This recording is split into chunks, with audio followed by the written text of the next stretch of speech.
अस्सलाम वालेकुम नाजरीन, मैं हूं आपका मेज़बान उमर जावेद। प्रोग्राम जुर्म अंजाम के साथ लाहौर के इलाके ग्रीन टाउन में पेश आया इंतहाई दिलखराश वाक़या, जहां पे दो ज़ईफ़ ख़वातीन को घर में कत्ल करने के बाद आग लगा दी गई। पुलिस मौके पर पहुंची तो वाक़या आग का नहीं बल्कि कत्ल का मालूम हुआ, जिसके बाद नामालूम शख्स के खिलाफ 302 का मुकदमा थाना ग्रीन टाउन में दर्ज कर लिया गया। और जैसे जैसे पुलिस की तफ्तीश आगे बढ़ी तो कातिल और कोई नहीं बल्कि घर का भेदी ही निकला, जिसने अपनी पुरानी रंजिश खत्म करने के लिए दोनों ज़ईफ़ुल उमर ख़वातीन को कत्ल किया। मुलजिम का ख़वातीन के साथ क्या ताल्लुक है और उसने कत्ल क्यों किया, पुलिस की तफ्तीश कहां तक पहुंची और माहिर नफ्सियात और माहिर कवानीन इस हवाले से क्या राय रखते हैं, तमाम चीजें जानेंगे आज के प्रोग्राम जुर्म अंजाम में।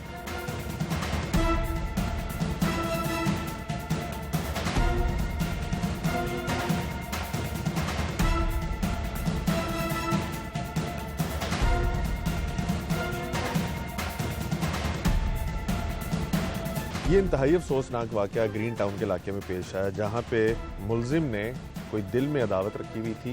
उस अदावत को पूरा करने के लिए उसने अपनी फूफियों के घर की दीवार फांगी, अंदर गया और पहले उनको छुरियों और कैंची के वार करके कत्ल कर दिया और फिर बाद में आग लगा दी।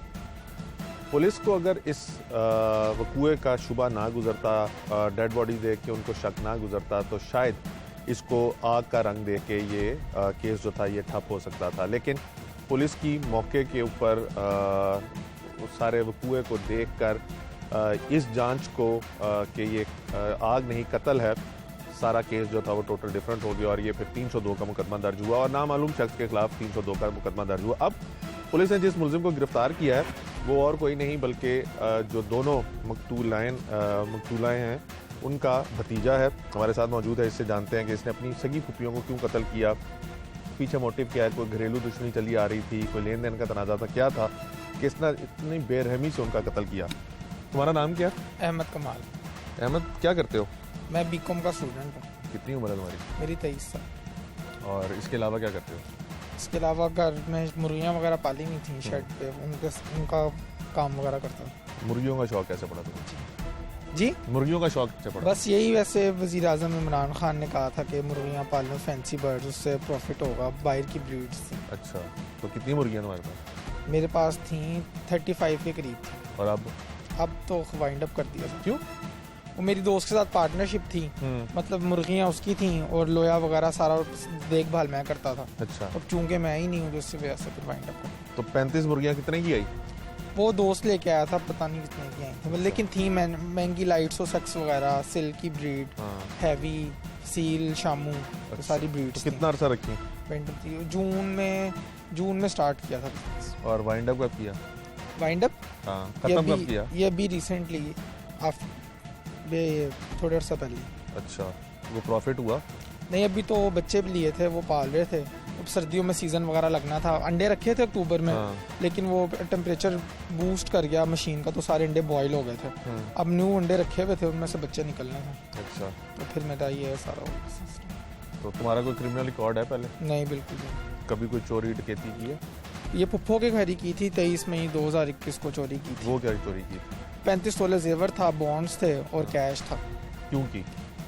ये काम वगैरह शुरू करना था, तो जो जेवर की क्वांटिटी थी, बॉन्ड्स वगैरह थे, उनकी मुझे जरूरत ही नहीं थी। तो मैंने उनको वापस कर दिए थे। कैश पुप्पो ने मुझे वापस कर दिए? तुमने खुद ही जाके? हाँ जी, खुद ही। उन्होंने, मैं पकड़ा गया था तो फिर मैंने उनको वापस। ऐसे तो ना फिर ये तो ना कि तुमने वापस हाँ कर जी, वही मैं। तुमने कैसे चोरी की पहले वो बताओ। वो मैं उनके घर, काफी आना जाना था मेरा, तो उनके घर से मैंने चाबियां गायब कर ली थी। अच्छा, तो फिर काफी हमारी तो काफी अर्से से मुलाकात नहीं हुई थी, तो फिर मैंने बहाने से सारी फुफ्फुओं को फोन करके बुलाया कि आप सारे आए हमारे घर खाना वगैरह खाएं, ताकि मुझे, क्योंकि 3 फुफ्फो एक घर में रहती थी और एक अलग रहती थी। अच्छा, फिर मैंने उनको बुलाया कि आप सब ने आना है, तो वो सारे आए। तो फिर पीछे से मैं चाबियां खोल के फिर मैंने सारे। ठीक है, तुमने सारा सोना बॉन्ड्स वगैरह निकाले और फिर लेके किधर गए? घर आ गया था, अपने घर? हाँ जी, घर। फिर तुमने अपने अब्बू को बताया कि तुम ऐसे चोरी? नहीं, किसी को भी नहीं बताया। हमारे सबसे नीचे वाला कमरा है वो बिल्कुल भी इस्तेमाल नहीं होता, ऊपर घर काफी बड़ा, तो नीचे कमरे में मैंने रख दिए थे। तो फिर नेक्स्ट डे ही तुमको पता चल गया था। कैसे पता चला? फिंगरप्रिंट्स मेरे थे, मेरे वो अब्बू के मामूजाद हैं। अच्छा, वो डिप्टी कमिश्नर हैं, तो उन्होंने निकलवा लिए थे मेरे फिंगरप्रिंट्स निकाल लिए। फिर तुम्हारे अब्बू ने तुम्हें पकड़ा? नहीं, फुफ्फो ने बुलाया था, उन्होंने फिर किसी को बताया नहीं था। उन्होंने फिर सिर्फ मुझे ही बुलाया, ना मेरी वालदा को पता था, ना भाइयों को पता था। सिर्फ उन्होंने वैसे जनरली बुलाया कि हम परेशान हैं, क्योंकि मैं उनके घर बहुत आता जाता था। उन्होंने कहा कामी आप आ जाओ, तो आपकी ना बड़ी याद आ रही है। अच्छा। फिर उन्होंने मुझे बिठा के पूछा कि अगर कोई इस तरह की बात है तो बता दो। तो फिर मैंने उनको बता दिया। तो फिर उन्होंने कहा कि ये बात इस घर में दफन हो जाएगी, किसी को नहीं पता चलेगी। अच्छा। मगर उन्होंने फिर तुमने उनका सोना वापस दे दिया? हाँ, तो जो कैश था, कैश उन्होंने कहा कि क्यों चाहिए थे सारे, फिर मैंने उनको बताया इस तरह। तो फिर उन्होंने मुझे वो माफ़ कर दिया था। कितना आसान था वो 6-7 लाख रुपया कमाना? देखो तुमने ऐसे एक दिन के अंदर 6 लाख रुपया कमा लिया। अल्लाह पाक ऐसे पैसों से बचाया।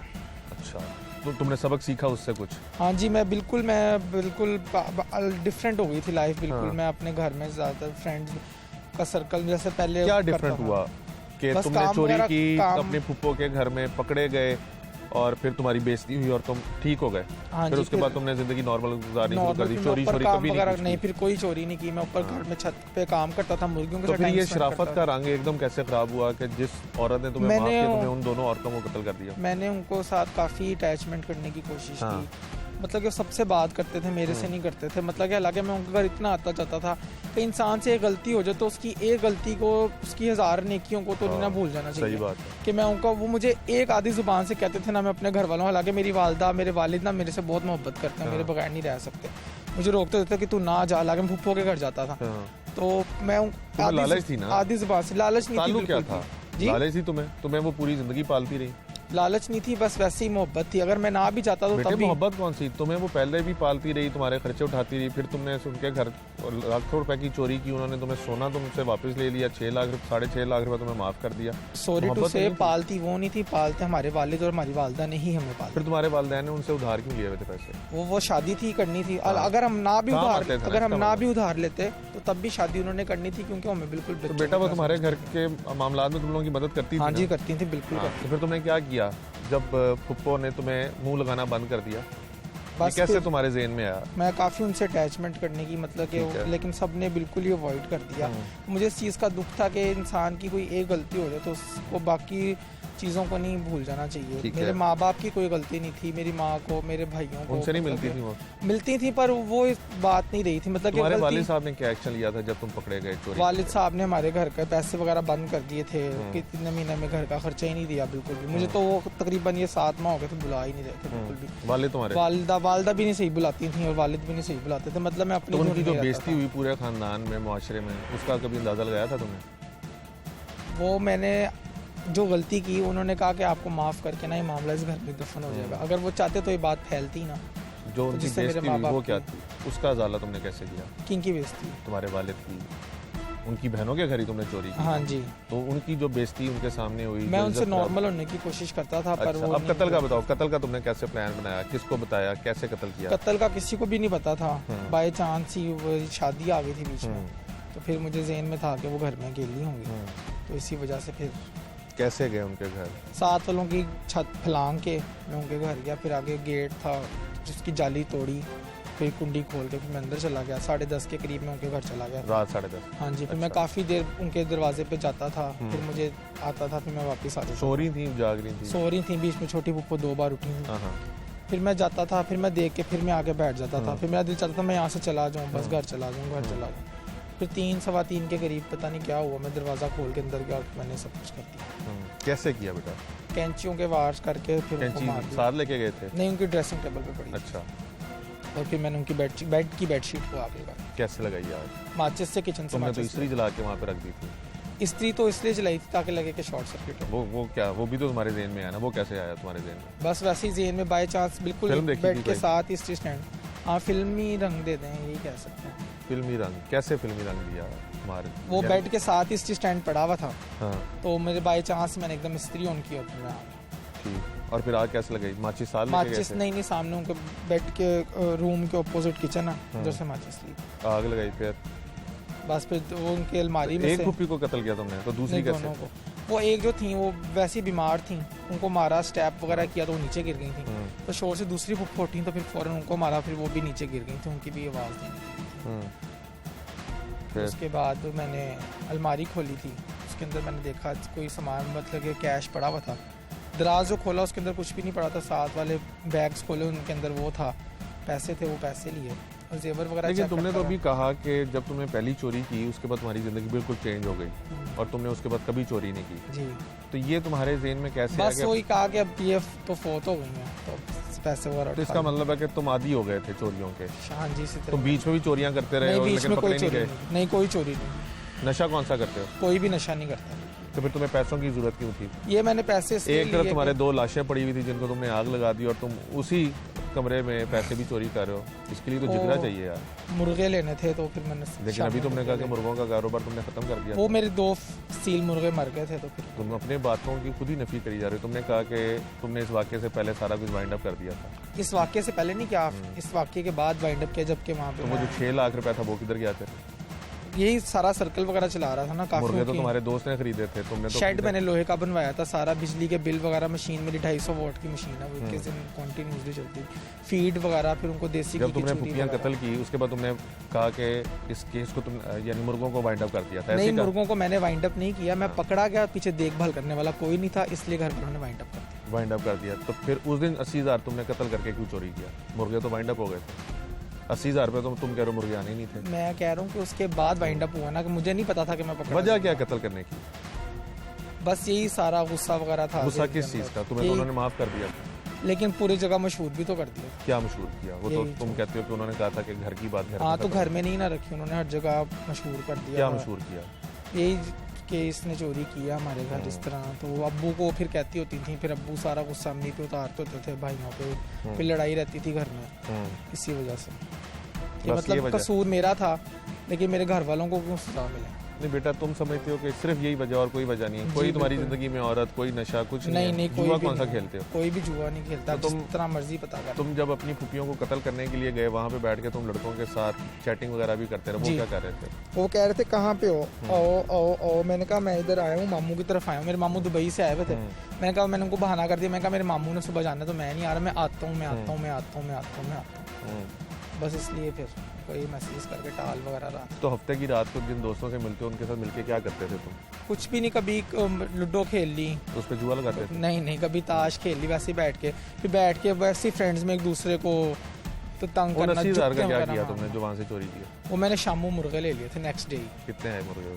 2 मुर्गे आए थे। 40,000 का एक मुर्गा? नहीं, 50,000 के आए थे। बाकी पे फीड वगैरह ले ली, 10,000 वापस कर दिया, मुर्गे भी दे दिए। तुम्हें अभी कोई नदामत है कि तुमने अपनी 2 फुफियां कत्ल कर दी? बहुत ज्यादा नदामत है। मैं आपको वैसी नदामत नहीं जैसी तुमने पहले चोरी के बाद नहीं, नदामत? बिल्कुल भी नहीं। बस पता नहीं, मेरे से बहुत ज्यादा बड़ी गलती हो गई। अल्लाह पाक से बस दुआ है कि अल्लाह मुझे माफ कर दे। बस मैं क्या करूँ, मुझे समझ नहीं आता कि मैंने किस तरह इतना सोचता हूँ। जब सब बातें करते हैं कि इस तरह कत्ल किया, इस तरह कत्ल किया, तो मैं सोचता हूँ कि मैंने किस तरह कर दिया। लेकिन बेटा अभी तुम अपने मुंह से कह रहे हो कि तुम्हें पहले भी नदामत हुई थी, तो अब फिर तुम वही कह रहे हो नदामत है। अगर तुम्हें माफ़ी मिल जाती है, तुम बाहर आ जाते, फिर दोबारा यही करोगे सारा? नहीं, बिल्कुल भी नहीं। मैं सबसे पहले अपनी दोनों फुफ्फुओं से माफ़ी मांगूंगा, क्योंकि मुझे पता है, नहीं दूसरी फुफ्फो जो 2 मेरी रहती है, मुझे पता है मेरे से ना बहुत ज़्यादा प्यार करती है। अभी भी भाई उस दिन आया था, वो कहती हैं कि ये मेरा हमारा भतीजा जो है ना, ये बेकसूर है, इसको कोई गैंग है, कोई डराता है, कोई धमकाता है। तो मुझे इतना उन पर प्यार आ रहा था कि इतना बड़ा गुनाह करने के बावजूद भी कि ब्लड की इस तरह की चाहत होती है कि वो भी ये समझती हैं कि मैं बेकसूर हूँ। तो है वैसे कोई तुम्हारे पीछे? नहीं, कोई भी नहीं, बिल्कुल भी नहीं। कोई मैंने सब ऐसे कुछ तो नहीं किसी के कहने में तुमने कत्ल नहीं किया? बिल्कुल भी कोई नहीं। लेन देन का तनाजा हो? नहीं, लेन देन का कोई तनाजा नहीं था, कोई लालच नहीं थी। आप मुलजिम की गुफ्तगू सुने हैं जिसने अपनी 2 सगी फुफियों को इंतहाई बेदर्दी से कत्ल किया और उसके बाद कत्ल करने के बाद वो कुएं को रंग देने की कोशिश की कि आग लग गई और बाकायदा इस्त्री जला के इसने बेड पे रखी और माचिस से बेडशीट को आग लगा दी, जिसके बाद दोनों ख़वातीन जल गई। इंचार्ज इन्वेस्टिगेशन हमारे साथ मौजूद है सदीक भुट्टा, जिन्होंने मुलजिम से तफ्तीश भी की और इस केस को लेकर चल रहे हैं, इनसे जानते हैं। भुट्टा साहब, आपने सारी वैसे तो तफ्तीश भी की है, लेकिन अभी आपने मुलजिम का सारा बयान भी सुना है। क्या सदाकत है, क्या हकीकत क्या है इस केस की? जी बिस्मिल्लाहिर्रहमानिर्रहीम, बहुत शुक्रिया जी। ये 27 दिसंबर की रात का वाक़या है। पुलिस को कॉल मसूल होती है कि एक घर में जो है ना वो आग लगी और 2 डेड बॉडीज़ पड़ी हैं।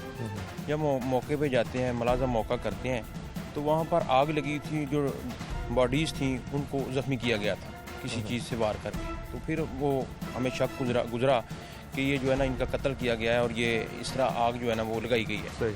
तो उसके ऊपर फिर हमने 302 की FIR दी।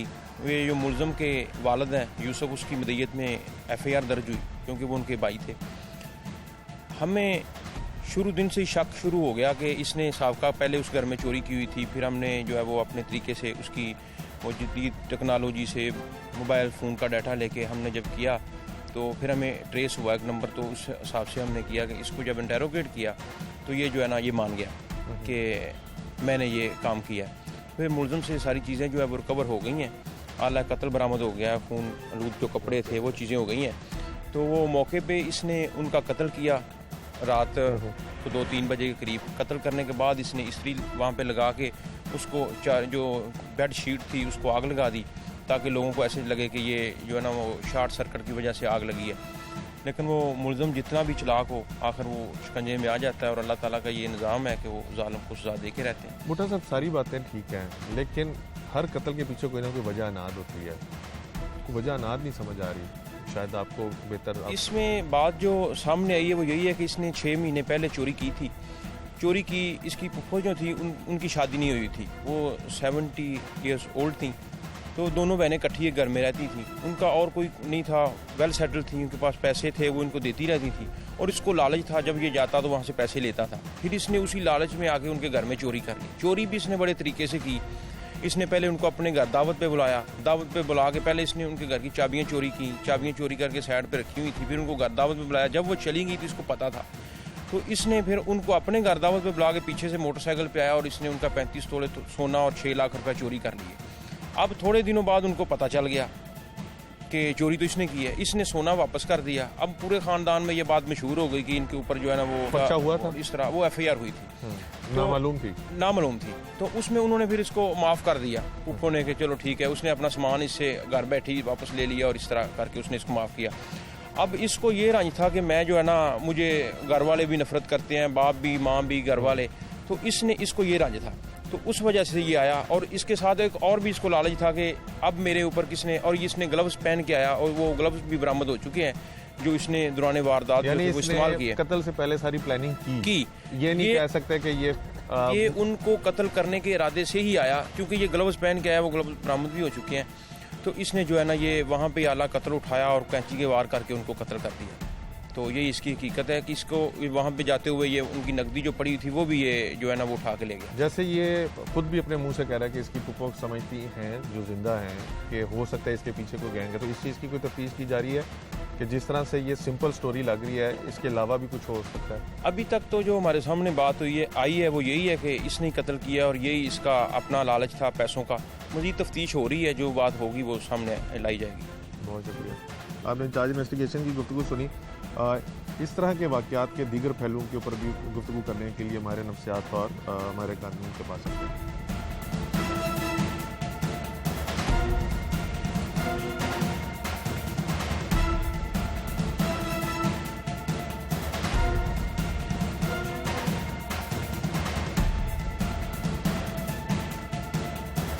जब वो पकड़ा गया तो उसमें से 6.5 लाख रुपए उसको माफ़ कर दिया गया और बाकी चीज़ें जो थी उसको वापस करना पड़ी।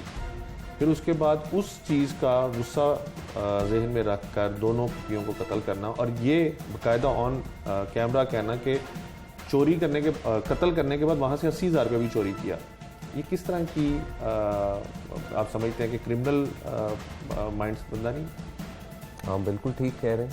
अब इंसान का जो जहन है वो बहुत मुख्तलिफ ज़ावियों से काम करता है। हम अपने माशरे में देखते हैं इस तरह के कत्ल के वकूए भी होते हैं, इस तरह के वकूए भी होते हैं कि भाई भाई को मार देता है, बेटा वालिद को मार देता है। हमारे पास एक और केस हुआ था लाहौर टाउन में, बेटे ने वालिद को मार दिया था।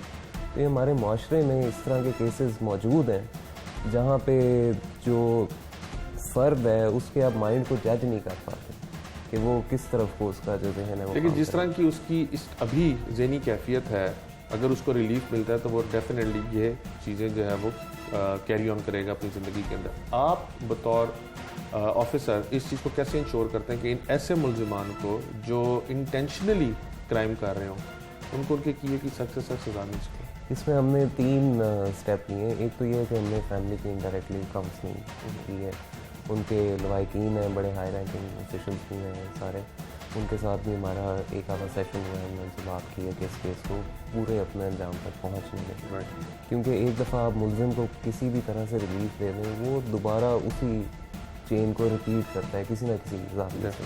And once he is in the curb of law and when he gets away with it, तो वो ये सोच लेता है कि यार इससे तो छूटना बड़ा आसान था।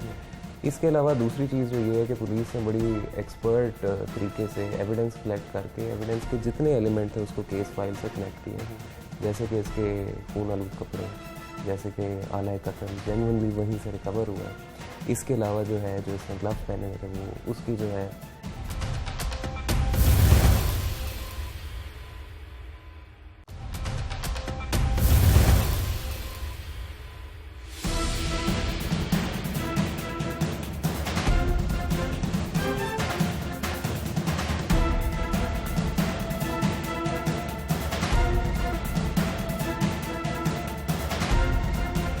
एसपी इन्वेस्टिगेशन हफ्जा अमानुल्लाह साहब हमारे साथ मौजूद हैं। इनसे भी जानेंगे कि इस तरह के केसेस का यूजुअली जो फेट होता है वो या रिश्तेदार एक दूसरे पे प्रेशर डाल के सुलह करवा लेते हैं या फिर ये केस जो है वो ख़ानदान के अंदर ही ख़त्म हो जाता है। तो इस चीज़ को पुलिस कैसे इंश्योर करती है कि ये सुलह ना होने पाए और जिस तरह का संगीन जुर्म का इर्तिकाब किया है मुलजिम ने उसको उसके किए की सज़ा भी मिल सके। हमजा साहब एक तो वक्त के लिए बहुत शुक्रिया।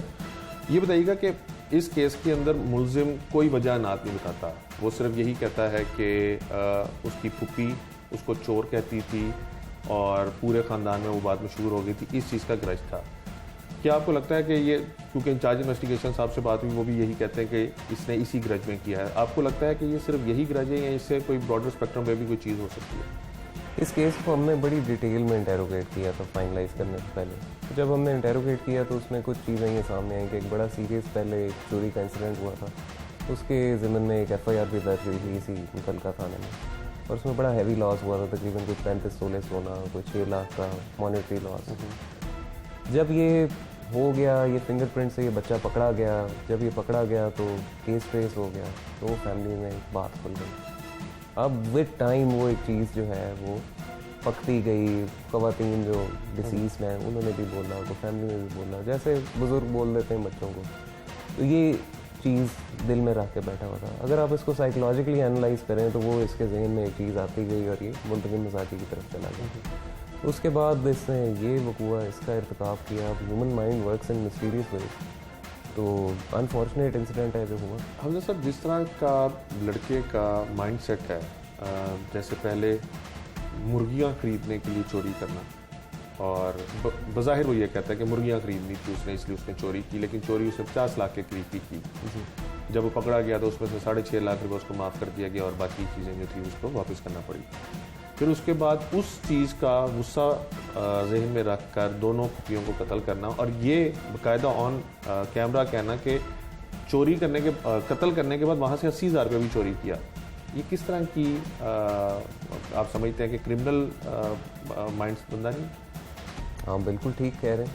अब इंसान का जो जहन है वो बहुत मुख्तलिफ ज़ावियों से काम करता है। हम अपने माशरे में देखते हैं इस तरह के कत्ल के वकूए भी होते हैं, इस तरह के वकूए भी होते हैं कि भाई भाई को मार देता है, बेटा वालिद को मार देता है। हमारे पास एक और केस हुआ था जौहर टाउन में, बेटे ने वालिद को मार दिया था। तो ये हमारे माशरे में इस तरह के केसेस मौजूद हैं जहाँ पे जो फ़र्द है उसके आप माइंड को जज नहीं कर पाते कि वो किस तरफ को उसका जो जहन है। लेकिन जिस तरह की उसकी इस अभी ज़हनी कैफियत है, अगर उसको रिलीफ मिलता है तो वो डेफिनेटली ये चीज़ें जो है वो कैरी ऑन करेगा अपनी ज़िंदगी के अंदर। आप बतौर ऑफिसर इस चीज़ को कैसे इंश्योर करते हैं कि इन ऐसे मुल्ज़िमान को जो इंटेंशनली क्राइम कर रहे हों उनको उनके किए की सख्त से सख्त सज़ा मिल सके? इसमें हमने 3 स्टेप लिए। एक तो ये है कि हमने फैमिली की इंडायरेक्टली काउंसलिंग की है, उनके लवाकिन हैं, बड़े हाई रैंकिंग ऑफिशल्स भी हैं सारे, उनके साथ भी हमारा एक आधा सेशन हुआ है। हमने उनसे बात की है कि इस केस को पूरे अपने अंजाम तक पहुँचेंगे, क्योंकि एक दफ़ा आप मुल्ज़िम को किसी भी तरह से रिलीफ दे दें वो दोबारा उसी चेन को रिपीट करता है किसी ना किसी जाविये से। And once he is in the curb of law and when he gets away with it, तो वो ये सोच लेता है कि यार इससे तो छूटना बड़ा आसान था। इसके अलावा दूसरी चीज़ जो ये है कि पुलिस ने बड़ी एक्सपर्ट तरीके से एविडेंस कलेक्ट करके एविडेंस के जितने एलिमेंट थे उसको केस फाइल से कनेक्ट किए, जैसे कि इसके खून आलूद कपड़े, जैसे कि आला कत्ल जेन्युइनली वहीं से रिकवर हुआ है। इसके अलावा जो है जो इसने ग्लव पहने हुए थे वो उसकी जो है DNA और सारी हम जब रिपोर्ट्स वगैरह आ जाएंगे उसको एविडेंस के साथ कनेक्ट कर देंगे। तीसरी जो चीज़ है, इनिशली यही जो लड़का है इसका वालिद मुदई था, जो हमारी डिसीज़ है इनका भाई था।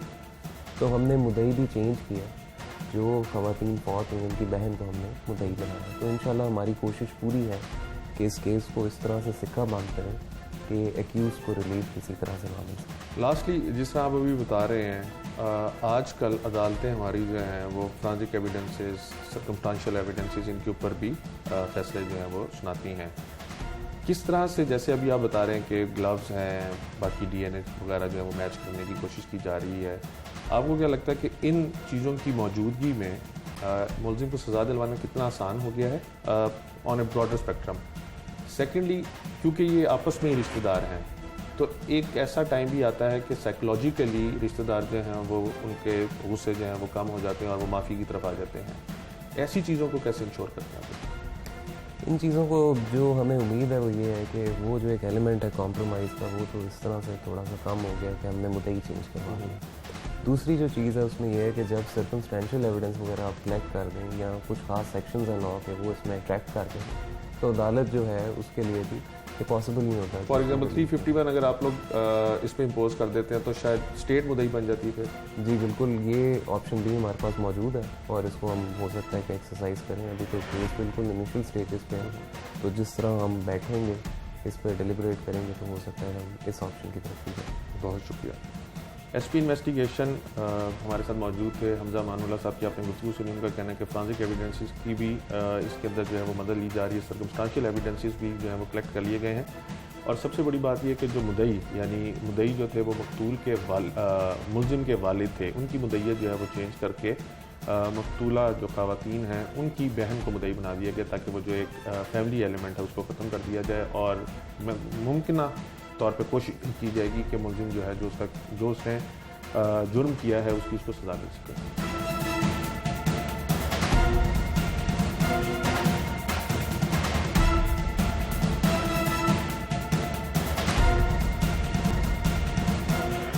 आग लगाई और इस तरह का रंग लिया कि ये कोई आग लगने का वाक़या हुआ। और फिर जब ये सारा कुछ वो कर चुका था उसके बाद उसने उनकी दराजों की तलाशी ली और वहाँ से 80,000 रुपया कैश दोबारा लूट के फरार हुआ।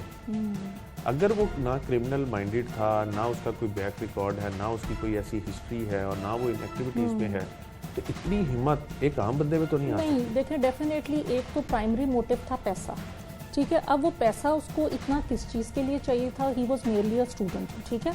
अब वो उतना पैसा उसने क्या करना था, ये दूसरी दफ़ा उसका मोटिव पैसा ही था। फिर उसने जिस तरह सैडिस्टिकली जो चीज़ें यूज़ की, अगर प्रोफेशनल होता तो शायद उसके पास नाइफ होती या कोई और ऐसे वेपन्स होते, क्योंकि नज़र आ रहा है कि उसके पास कोई वेपन्स नहीं थे, लेकिन उसके अंदर इतना एग्रेशन था, इतना गुस्सा था कि उसने उनको सैडिस्टिकली, ब्रूटली, और क्रिमिनल्स की एक टेंडेंसी जो होती है वो ब्रूटल, कोल्ड ब्लडेड वो जो है चीज़ करते हैं और जिसके अंदर उनके अंदर हिम्मत भी होती है। आम बंदा इस किस्म की चीज़ से, किसी कह लें कैंची से, क्योंकि जब आप किसी तेज़ वेपन से वार करते हैं तो वो ईजी होता है किसी को मारना, लेकिन जब आप इस चीज़ से करते हैं आपको बार बार स्टैब करना होता है। इसका ये मतलब होता है कि उसके अंदर बचपन का या अनकॉन्शियस लेवल पे कोई हिडन एग्रेशन था। वो गुस्सा किसके खिलाफ था वो कई दफ़ा अनकॉन्शियस होता है, उस शख्स को खुद भी नहीं पता होता।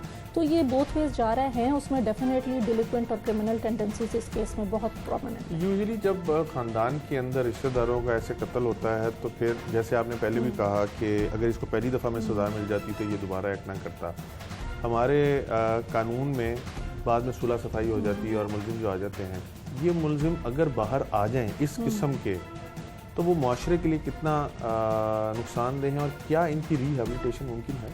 देखिए, पहली बात यह है कि डेफिनेटली माशरे के लिए किसी भी बुराई को जब आप उसके ऊपर पनिशमेंट नहीं देते, चाहे जिस भी तरह की पनिशमेंट हो, वो रीइंफोर्सर बन जाती है।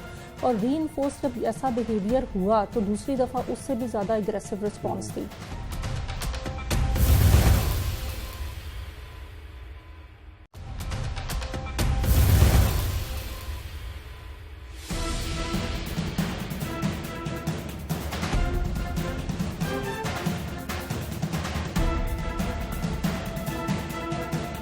हमारे नफ्सियात डॉक्टर प्रोफेसर राफिया रफ़ीक साहब हमारे साथ मौजूद हैं। इनसे जानने की कोशिश करेंगे, जैसे मुलजिम गुफ्तगू कर रहा है और पहले भी उसने अपनी पुत्री के घर चोरी की, पकड़ा गया और अब चोरी भी की, कत्ल भी किया और उसके बाद उसको बाकायदा प्लॉट करके ख़त्म करने की, यानी एक इंसिडेंट का रंग देने की भी कोशिश की। और आपने पुलिस के भी बयान सुना कि वो कहते हैं कि ये नफ्सियाती तौर पे ये सारा कुछ करने के लिए तैयार था, इसलिए इसने ये सारा कुछ किया है।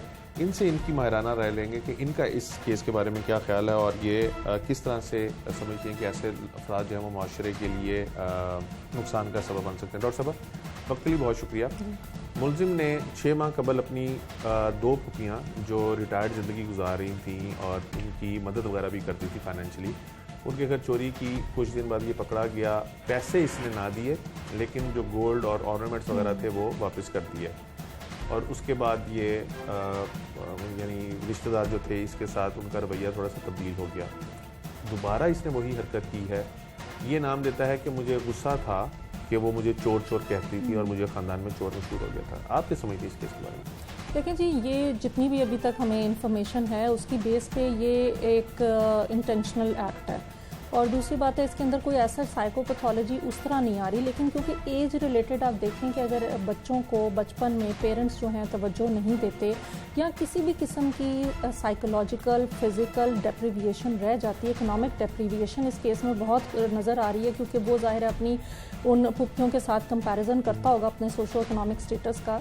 तो ऐसे बच्चों की जब नीड्स फुलफिल नहीं घर वाले करते तो वो फिर रिजॉर्ट करते हैं, बाहर जाते हैं और इस किस्म की कंपनी में। तो यहाँ पे कह लें निगलेक्टफुल पेरेंटिंग बहुत प्रोमिनेंट नज़र आ रही है कि पेरेंट्स ने, एक तो पहली बात ये बहुत इंपॉर्टेंट है कि जब पहली दफ़ा उसने चोरी की जबकि नुकसान बहुत ज़्यादा नहीं था, तब पेरेंट्स को चाहिए था कि उसको रीइंफोर्स ना करते और उसको सज़ा होने देते थोड़े अरसे के लिए, ताकि वो दोबारा एक वेंजफुल उसके ऊपर ना होता। दूसरी इंपॉर्टेंट चीज़ ये है कि इस बच्चे को सोशली जब किसी शख्स को धुतकारा जाए या सोशली उस डिफेम हुआ, वो अपनी हरकत की वजह से हुआ, लेकिन वो उस चीज़ का इसने अपने अंदर जो है एक विंडिक्टिवनेस रख ली। एक विंडिक्टिवनेस उसकी अपनी शायद एक डिप्रीविएशन की वजह से भी थी कि इकोनॉमिकली इतना नहीं था। दूसरी बात यह कि जब फैमिली वालों ने रिजेक्ट किया और जब इर्द गिर्द एरिया वालों ने भी उसको चोर चोर कहना शुरू कर दिया, जब एक लेबलिंग कर देते हैं ना किसी को, तो वो शख्स कहता है कि ओके आई एम लेबल्ड, तो मैं इसी तरह ही अब बिहेव करूँगा। तो वो एक तरह का उसका बिहेवियर जो है उसमें गिल्ट नहीं नज़र आ रहा और ये प्लानिंग से उसने किया है। और ये बहुत आपको हिम्मत चाहिए होती है। इसमें क्रिमिनल टेंडेंसीज डेफिनेटली हैं। जितने भी जुवेनाइल क्रिमिनल्स हैं प्रिजन्स में होते हैं, उनके अंदर गिल्ट और रिमोर्स बहुत कम होता है। लेकिन जिस शख्स में गिल्ट होगा उसमें इतनी हिम्मत नहीं आती कि वो इस किस्म का एक्ट करे। तो जो मेन फीचर्स हैं उसके यही हैं कि एक तो पेरेंटिंग स्टाइल्स, दूसरा maybe there is a history of drug abuse. कुछ ऐसे ड्रग्स होते हैं जिसके अंदर आप हेलुसिनेट कर जाते हैं अगर आप वो ड्रग्स ले लेते हैं। वो भी रीज़न हो सकती है, क्योंकि वो अभी क्लियर नहीं है, हम उसके ऊपर उस तरह नहीं हम कर सकते। फिर हो सकता है कि जो ये बच्चा है उसकी कंपनी ऐसे लोगों के अंदर हो जिसका हमें अभी नहीं अंदाज़ा, वो ऐसे लोगों में उठता बैठता हो जहाँ क्राइम करना कोई बड़ी बात ना हो। Maybe he is a part of some gang और एनीथिंग लाइक दिस। इस तरह डॉक्टर साहब, इसके ऊपर भी थोड़ी सी रोशनी डालिएगा। जब उसने अपनी दोनों फुफियों को कत्ल किया है छुरियों और सुओं के सुआ जिससे बर्फ तोड़ते हैं उसके वार करके उनको कत्ल किया, उसके बाद उनको आग लगाई और इस तरह का रंग दिया कि ये कोई आग लगने का वाक़या हुआ। और फिर जब ये सारा कुछ वो कर चुका था, उसके बाद उसने उनकी दराजों की तलाशी ली और वहाँ से 80,000 रुपया कैश दोबारा लूट के फरार हुआ।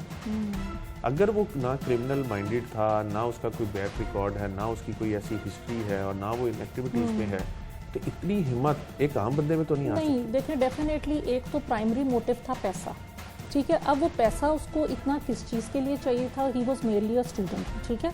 अब वो उतना पैसा उसने क्या करना था, ये दूसरी दफ़ा उसका मोटिव पैसा ही था। फिर उसने जिस तरह सैडिस्टिकली जो चीज़ें यूज़ की, अगर प्रोफेशनल होता तो शायद उसके पास नाइफ होती या कोई और ऐसे वेपन्स होते, क्योंकि नज़र आ रहा है कि उसके पास कोई वेपन्स नहीं थे, लेकिन उसके अंदर इतना एग्रेशन था, इतना गुस्सा था कि उसने उनको सैडिस्टिकली ब्रूटली, और क्रिमिनल्स की एक टेंडेंसी जो होती है वो ब्रूटल कोल्ड ब्लडेड वो जो है चीज़ करते हैं और जिसके अंदर उनके अंदर हिम्मत भी होती है। आम बंदा इस किस्म की चीज़ से किसी कह लें कैंची से, क्योंकि जब आप किसी तेज़ वेपन से वार करते हैं तो वो ईजी होता है किसी को मारना, लेकिन जब आप इस चीज़ से करते हैं आपको बार बार स्टैब करना होता है। इसका ये मतलब होता है कि उसके अंदर बचपन का या अनकॉन्शियस लेवल पे कोई हिडन एग्रेशन था, वो गुस्सा किसके खिलाफ था, वो कई दफ़ा अनकॉन्शियस होता है, उस शख्स को खुद भी नहीं पता होता।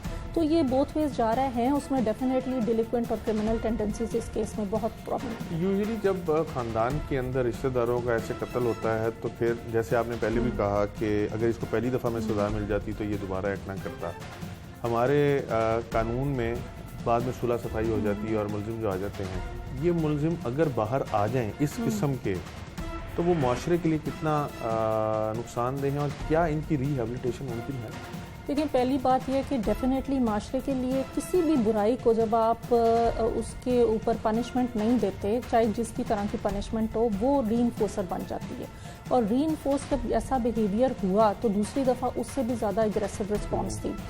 सेकंड क्वेश्चन जो है आपका कि रिहेबिलिटेशन पॉसिबल है ऐसे लोगों की। देखिए, हम ऐसे लोगों में फोरेंसिक साइकोलॉजिस्ट जो हैं वो असेस करते हैं कि इसकी क्या नीड्स थी, इसकी पर्सनालिटी असेसमेंट करते हैं, ट्रेड स्पेसिफिक असेसमेंट करते हैं और क्यों ये इस एक्ट की तरफ आया और क्या ऐसे साइकोसोशल फैक्टर्स हैं। फिर उसकी बेस पे हम इनकी कॉग्निटिव बिहेवियर थेरेपी करते हैं, हम इनको जो है रिहेबिलिटेट करते हैं। हमारे अभी भी प्रिजन डिपार्टमेंट में क्योंकि हमारा डिपार्टमेंट का MOU भी साइन हुआ हुआ है, तो हमारे स्टूडेंट्स भी प्रिजनर्स के साथ काम करते हैं। तो इस तरह की टेंडेंसीज बहुत कॉमन है। लेकिन अगर उनको प्रॉपर टाइम पे काउंसलिंग प्रोवाइड की जाए और उनकी लॉन्ग टर्म थेरेपी की जाए तो डेफिनेटली वो इस चीज़ से बाहर आ सकते हैं। बहुत शुक्रिया डॉक्टर प्रोफेसर राफिया रफ़ीक साहिबा की आपने गुफ्तगू सुनी। मुलजिम ने 6 माह पहले अपनी इन फुपियों के घर को लूटा, पकड़ा गया, चीज़ें वापस कर दी, लेकिन कुछ पैसे उसने वापस ना किए जो फुपियों ने माफ़ कर दिए। उसके बाद बकौल उसके घर वालों की जानिब से उसको धुतकारा जाता रहा, फुपियाँ भी उसको चोर का लेबल लगाती रहीं और बिल आखिर उसने उस गुस्से में उनको कत्ल कर दिया। लेकिन उस गुस्से में उसकी लालच जो थी वो ज़िंदा रही और उसने वहाँ से कत्ल के बाद, दोनों ख़वातीन को कत्ल करने के बाद वहाँ से उसने 80,000 रुपये भी चोरी किए।